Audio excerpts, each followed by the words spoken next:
Yes, everybody. Hope you're doing fantastically well. It's Connor here, and we are back with another One Leeds video. We are back with some more content. More content, I hear you cry. If you want that, head on over to the Patreon account, everybody. Normally, we produce 2 videos a week, 8 videos a month. 1 video a week is suggested by you guys. The first video this week will be out tomorrow. We're going to do a little bit of a Brighton breakdown. Unfortunately, I wasn't able to get another one out this week, but don't worry, that consistency is always key on the Patreon. We've got a load of members now, a load of legends, and I really appreciate your support. I appreciate everybody's support, especially the subscribers. Make sure you are subscribed to the One Leeds Fan Channel. We hit 24k the other day. 24k, everybody. I'll say that again. Thank you so much for your continued support. Where is the debrief as well? I hear you cry. Tonight is the return of the debrief. We've not been able to do it this week because of me. Blame me. You're just going to have to do for this one. Unfortunately, I've had work and other stuff, other commitments. So, yeah, we're going to be back tonight previewing the Brighton game, previewing and reviewing everything that's been going on with Leeds United in the last week, which means we'll be talking Chelsea again. But we're back here talking about the game last night, everybody. Another 3 goals scored by Leeds United. 6 goals in a week. We could get used to this, couldn't we? But, yeah, listen, to all you American fans, this is not normally how it is for Leeds United, but we're getting used to it. We're getting used to it, and you boys are doing so well. Your boys are doing so well at Leeds United, so thank you again. But yeah, last night, anyway, let's discuss this. So, interesting selection from Marsh. I wasn't against it at all. I thought like the players that came in were decent. I thought we had some really standout performances as well. I'm not going to go into too much detail about it. Listen, the expectation behind it was Barnsley were going to come. It's their biggest game of the season. It's probably their biggest game since they last played Leeds. They hate Leeds more than any other club. I think literally they brought 800 fans in a midweek game, and it sounded like a lot of them were just looking towards the Leeds fans instead of watching the game and chanting towards the Leeds fans. So it's a huge game for them, So they were always going to be a little bit more up for it. They played Wickham at the weekend. They were better against Leeds last night. I fully expected that. So it's that high octane thing, isn't it? Where you play a big club like Leeds or your Yorkshire club, you're gonna sort of raise your game, and they definitely did that to an extent. Although I thought they were quite poor. But listen, they should have had another penalty. I thought in the second half. I think their penalty that they didn't get was more blatant than the one that they did get. To be quite honest with you, but they missed the penalty. Obviously, I'm not going in any chronological order here. But yeah, overall, it was a game that Leeds deserved to win. I thought we were the dominant game. We were in control. I thought Leeds were in second gear, to be quite honest with you. I thought we could have levelled up 100%. I mean, let's say if Aronson and Harrison were on the pitch, I think when it got to 2-0, it'd have been 4, 5, 6. But we sort of took our foot off the gas, let them back in it, doing it the Leeds United way, which is never the easy way, I should say. But yeah, some great individual performances. I thought Somerville did really, really well. Almost the only player, in my opinion, one of the only players in this side who can really do... He's really got that acceleration. Which I think terrifies defenders, and he's got a lovely first touch as well. So I think those two combined, I think he's one of the best, if not the best, in the starting 11 at being able to do that and really accelerate in a short distance. So yeah, he was terrifying for the defenders last night. Thought he did really well. Sinistera was unbelievable. Welcome to Leeds United, Sinistera. Louis, welcome Louis, welcome King Louis. Yeah. Incredible goal, and this is what you saw on the YouTube packages. This is what you saw when we said he was an inside player. We said he wasn't always going to touch the sidelines. He wasn't going to be that Rafinha-esque player who's always going to revert inside and be sort of an inside forward, an inside midfielder. And he showed that last night. A lovely finish. Keeper got a touch to it, but he couldn't keep it out. Excellent for I believe it was a second goal as well. It was the third goal, Matty's Click's finish, where he just accelerated past Callum Styles like he wasn't there. It was great to see that agility once again. We saw it with Somerville throughout the game, and then we saw it with Sinistera and set it up really nicely. And that's the difference, everybody. We were speaking about Dan James the other day as an option. That is the difference. You've got an abundance of quality in Sinistera. We brought them both in for a similar price, but he's got a real technical ability. He's got a real football IQ. And you saw that with the third goal when he just was able to pick out Matty's Click in the box. And yeah, I just think he's got a real football brain on him, matched with a lovely technical skill set, which is going to be a combustion of a beautiful football in the near future for Leeds United. So yeah, really, really like him. Thought he was top, and he needed that. And I wanted him to get, the full 90, but it is what it is. We take him off, we preserve him. But the difference between Sinistera and Dan James is absolutely clear there. We saw a large portion of Dan James playing the other day. We saw a large portion of Louis Sinistera playing yesterday. I know it's against different caliber opposition, but just individual skill sets. Louis is on a different level. And this is what I was talking about with Dan James. You don't just keep Dan James in the side. We're talking about a transfer to Tottenham Hotspur. But I said this the other day. I said, if he doesn't get in the starting 11 for the Barnsley game, and I know he was in the starting 11 against Chelsea, but I think that's just a buffer period until Sinistera gets up to speed. What is Dan James' future at Leeds United? Is it just going to be a 20-minute player where he comes on and runs around like a headless chicken for 20 minutes? Because will Dan James want that? And is that going to be profitable for Leeds? Is it going to be beneficial for Leeds in the system? Potentially, yeah. But if we can get money for him, then buy another player in, and that's going to be way more advantageous for Leeds United. So we didn't see the American boys last night. Tyler and Brendan were on the they weren't involved at all, which was good because I didn't want them to pick up any knocks or anything like that. What I will say as well is when Pascal came on, I thought he's just excellent. What a player. And I've always stuck by Pascal. I've always said to you guys, I think he's going to be an elite baller, left back. Central defensive midfield, I don't think he's as good, but he's still good there. Centre back, he's just elite, can do it all, and he stands out. And for a player to be 6'4" and to be playing at left back in this system and to be doing what he's doing, exemplary, absolutely fantastic. And I absolutely love him, as you can probably tell. Robin as well, another one I've always stuck by when people have been criticising Robin. I've always, sort of held that flag out for him and said, look, he will come good. He just needs a consistent centre-back partner. He needs consistent games. I think he was phenomenal again last night. Very calm, composed, left foot, right foot, heading, interpretation, anticipation. Just fantastic. Really, really nice performance from him as well. Thought Yelder looked good as well. Particularly liked it when we got into the scrap as well. And that bozo Liam Kitchen, that Harry Maguire fridge-looking thing from Barnsley, tried to throw a couple of our players around, tried to throw a 19-year-old Cody Jarmer around, and Yelder just came bombarding in and bounced him out the way. That was nice to see. But no, I thought Yelder did well as well. A few concerns. We can talk about the positives, but maybe a few concerns for me. Joe Gelhart, I think in a game like that, in a game where we're talking about him potentially starting for Leeds United at the start of the season with if there is potential for Rodrigo to come back and when Paddy's out, that was a disappointing performance for me from him. Oh, I know he had a hand in the second or the third goal, I can't remember. Win the ball back, but he was losing the ball a lot. I didn't think we saw a lot of attacking impetus for him. His runs seemed a little bit sluggish. He's going to have to get up to match speed, but the thing is with Joe Gelhart is I don't think he's going to be able to get enough minutes to be able to get that Premier League match fitness. But based on that performance, there's no chance he should be starting in the Premier League for me. There just isn't. In a game like last night, Barnsley have come off a 3-0 hiding at home to Wickham. Joe Gelhart is who the Barnsley fans would have looked at on the pitch and thought, oh dear, well, we don't want to experience this. I was hyping him up in my opposition preview with Red all over the Barnsley channel, saying that he's going to be the one to look out for. And I just thought he was a bit poor last night. What is he, 19, 20 years of age now? When you get in these cup competitions, these are the stages. When you start in a game, these are the stages where you've got to put yourself above the parapet, really. And I'm not turning around and saying Joe Gelhart's not going to be able to do that in the future, but I thought last night was a real opportunity for him to stake his claim. As a competitor to Rodrigo. I said in the preview, obviously, that I think, if he's able to get 2 or 3 goals in this one, fantastic. That'll bolster his confidence. Maybe Jesse will get a raised eye. But for me, I'm still looking at that and thinking to myself, as I said at the start of the season, I'm looking at Rodrigo now. The press conference today, we're inevitably going to hear that Patrick Bamford's still quite far away, which I'm thoroughly expecting from Murich's comments last night, the assistant manager saying that he's developing, which after Bamford was saying himself that he thinks he might be fit for the Chelsea game, but probably not. He might just miss out. It seems like once again he's developing slowly again. So listen, we're never going to get, I don't think we're going to get 15 games out of this geezer throughout the full season. So then you've got to be reliant if Leeds aren't in the market for a secondary striker. Dan James isn't a secondary striker. He doesn't like playing up front anyways. He's literally come out and said that. Rodrigo, he's doing really well at the moment. Let's hope he can keep it up. Let's hope this is the changing of Rodrigo. But Gelhart, for me, last night, I did think to myself, is he going to be able to sustain playing large periods of this Premier League season when he's starting? Not coming off the bench where the dynamic of the game is different. different. Centre-backs are tired, midfielders are tired. You're able to influence the game a little bit more, as he even did at the weekend, getting Koulibaly sent off in a tired challenge. Is he going to be able to start a game and really influence the game consistently when Bamford is notoriously going to be out? So we'll have to wait and see on that one. That was a bit disappointing. Another worry for me, because we've spoken about the positives, is if Mark Rocker is out. I thought he came on once again, and he is my favourite player now. He's taken the mantle over from Rafinha. My worry with Mark is that if he's out, we have a big problem there.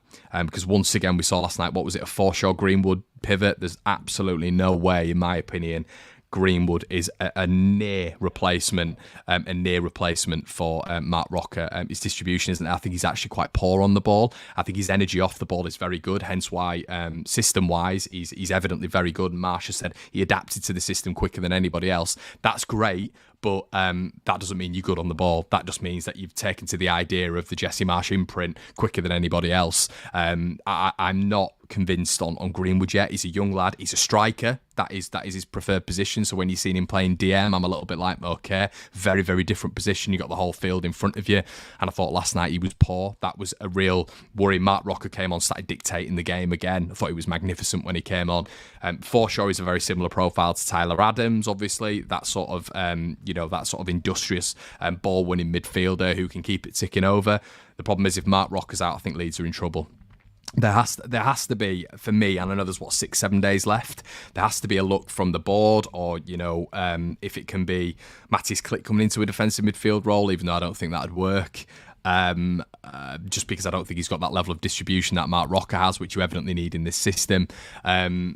There has to be a look at maybe even bringing in a defensive midfielder really on the basis of last night, because you've got to look at, it's not reactionary, you've got to look at the opposition we were coming up against as well. As I've said, battered at the weekend, not doing well in League One, and still really not been able to find the feet from a defensive midfield standpoint. So that was a little bit disappointing, I thought. But Drama, great. I thought Drama was really good last night. As I've said, there was definitely more standouts than non-standouts. But yeah, just a few concerns for me in terms of squad depth, a few concerns for me in terms of what Leeds have going forward if certain personnel are out. Let me know in the comment section below exactly what you think, everybody. So this is a bit different. This is going to be a Barnsley and Brighton review preview show. So from last week's accounts, everybody, I know you guys will follow the BETMATE app that we are partnered with this season. As you can see on my face here, if you just look up here, you can get £5. I need to get some just finger emojis, don't I, up here. Get £5 in free bets upon sign up. Use code 1Leeds5, and you can download this app on Google Play or the App Store. £5 in free bets, everybody. Definitely well worth it if you want to set your own fantasy league up. These are the winners from last week. Great to see a lot of Leeds fans in there as well. As you can see, if you see your name in there, make sure you get it in the comment section below. It was a £600 payout last week, which was fantastic. And this is how it is looking this week, everybody. Again, and it's not just the Leeds game. You can compete in every other game which is going on Saturday at 3 p.m. They're all the Saturday 3 p.m. kickoffs, which means essentially your team can be a little bit better. So check it out. As you can see, the pot code there. Download the BETMATE app, everyone. I'll be on there at the weekend, and entry this weekend is only £3. This is my team for this week. I've gone with David Raya in goal. Obviously, Brentford playing Everton. I think that's going to be a Brentford win, to be quite honest with you. Virgil van Dijk partnered with Virgil van Strauch. I think that was just a match made in heaven. I've gone with Bernardo Silva as the captain this week, so I think a lot of people will go with KDB as the captain. Then I've got Ivan Toney up front, because I think Brentford will beat Everton. I've gone with Jack Harrison, because he's been phenomenal for Leeds United this season. So, Brighton, Graham Potter's Brighton. What a start it's been for them. You guys know that I've always harked on about Brighton being a very well-run club. A club who I almost admire and can be jealous of at points. Really shrewd acquisitions. Lose the best players, are able to still recruit and sustain the level and improve on that level. Last season, they had their record finish. I believe they finished either 8th or 9th. It might have been like 11th You guys let me know in the comment section below. But it was a record finish for Brighton in their history. I think Graham Potter's a top manager. I've said that before on the debrief. I'm not sure the fellas agreed with me, but I think he's a top manager. And I think he will go on to very, very good things in the game. Very intelligent, very shrewd. Made his way up through the football pyramid very, very nicely. I think he's doing a fantastic job at Brighton as well. They've got a really good way of playing. I like him as a guy as well. He's very, very complimentary when it comes to Leeds United. He's got a lot of respect when it comes to us as well. Always likes the way we play, always likes the occasion. And I think there's a lot of merit in that, especially when we saw that Chelsea baby come at the weekend and blame planes, trains and automobiles. It was really, really nice to hear someone like Graham Potter come and just be very, very respectful. Obviously, that you don't get a lot of that in the Premier League anymore, I don't think. So yeah. Just in terms of Brighton going forward, anyway, obviously they beat West Ham at the weekend. They've beaten Manchester United as well this season. Let me just have a quick look and see if they've got any other scalps this season. Obviously they beat Forest Green Rovers last night 3-0 with a rotated team, and they've drawn to Newcastle. So similar points to Leeds, with the exact same points as Leeds, and three really tough games if you look at Brighton's openers there. Man United, maybe away you would notoriously think that that's going to be a tough opponent. I've just seen in pre-season as well, they beat Espanyol 5-1. A draw against Newcastle I think is always a good result. I think Newcastle are going to be the new Leicester City, everybody, in terms of breaking up that top 8/top 6. And West Ham United, that was a really top win as well, 2-0 away. Now, what I do like about them is, obviously, as I've just said to you guys, they seem to replenish very, very well. Lost Cucurella, doesn't seem to be a problem there, and he was one of the outstanding performers last season. They've also lost Basuma as well. I really like Caicedo, or Saicedo, I should say, in the midfield. He's a very, very economical footballer, very good in under pressure, very good ball carrier, very strong, athletic. So, yeah, I mean, it just looks like they seem to replace players. Similarly to what Brentford do, they've seemed to got this sort of Moneyball approach where they replace players in such a very, very good way. You look at Mwepu last season, obviously, who they got from the RB network was fantastic. Danny Welbeck, who everybody had given up on, seems to be revitalised. He's got a new contract at Brighton. Now, you look at the players that I'm a big fan of. I like the diminutive players, the players who are able to really recycle the ball nicely. They're able to beat the man. I really like Alexis McAllister. Big fan of Leandro Trossard as well. So, yeah, they've got a really good setup. And if they are playing extensively at the back, they do like getting the ball, playing it around, recycling. They won't force anything, Brighton, but they're a good footballing team, a very, very good footballing team, and we're gonna be going over the intricacies of Brighton in the breakdown of Brighton tomorrow, which will be on the Patreon account. But I think this is going to be a tough game for Leeds. I think we're all in agreement with that. What's giving me a little bit of hope is probably the fact that we were diabolical last year, were battered at the Amex, but somehow came out of it with a point. And then I thought we were probably, maybe it was 50-50 at Ellen Road. I know the circumstances were very, very different, but we didn't lose to them last year, which was staggering. Obviously, we lost to them twice the year before, 2-0 and 1-0, where they just really nullified Bielsa's side, obviously, which was expansive. They went to a 3 at the back, and we just couldn't break them down. Last season, it was a little bit different. I thought in the first game we were battered again, and they really worked us out. But I thought in the game, the game with Jesse Marsh when he was in charge, Leeds looked a little bit better against Brighton. But they do seem to have our number a little bit. We've not beaten them when we've been in the Premier League so far. So we've not beaten Wolves at home till we played them on the opening day of the season. We hadn't beaten Chelsea at all in the Premier League, obviously, since we've come up. So records are there to be broken, aren't they? I think Leeds definitely have it within their scope, within their arsenal, within their capabilities to go and get a point at Brighton. I think a lot of us, including myself, maybe need to leave these not the dark times, but these anxieties and these feelings that we have about Leeds United maybe in the past of teams just being able to break us down consistently, run through our midfield, bypass the man and create chances consistently. I think it is a new era. It's a new dawn with Jesse Marsh, and I'm hoping we're a little bit more solid. I'm hoping we bring in those tactical elements that we did against Chelsea, where we were magnificent. And Brighton will be looking at Leeds and thinking, okay, this is going to be a really tough affair, and Graham Potter will have them prepared for that. But I do think it's going to be a very, very difficult game, this one. They're a very good team. I think, as I've said, I think they're going to be the new Leicester. Brighton, I think it's either going to be them or Newcastle sort of breaking maybe that top 8 consistently. Obviously, Newcastle are going to be that top 6, top 4 breaker, but I can see Brighton just being there and thereabouts now for the next couple of years. I think they're going to develop very, very, very, very well.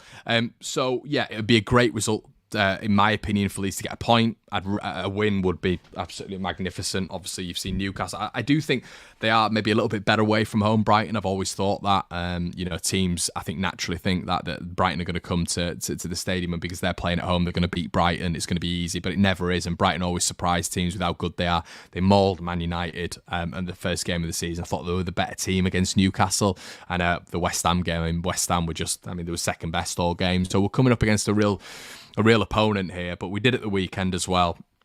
I am positive about this one. Leeds getting something out of it, so we'll have to wait and see. But I was just really impressed with what I saw against Chelsea. You guys, let me know what you think in the comment section below with regards to score predictions. Hello to new subscribers. Sorry, it's been a little bit all over the place. Leeds don't play midweek games anymore. I thought we're bloody past that, but we're not. Here we are. So let me know what you think in the comment section below with regards to your thoughts on what I've said. Do you agree? The debrief will be back tonight, everybody. We are kicking off at 8 p.m. tonight. We will have more stuff on the Patreon account this week. We're going to have more stuff coming out tomorrow as well. Make sure you stay tuned, everybody. Thank you so much for joining. Make sure you sign up to BetMate. It is well worth it, I promise you. And I will see you in a bit. Cheers.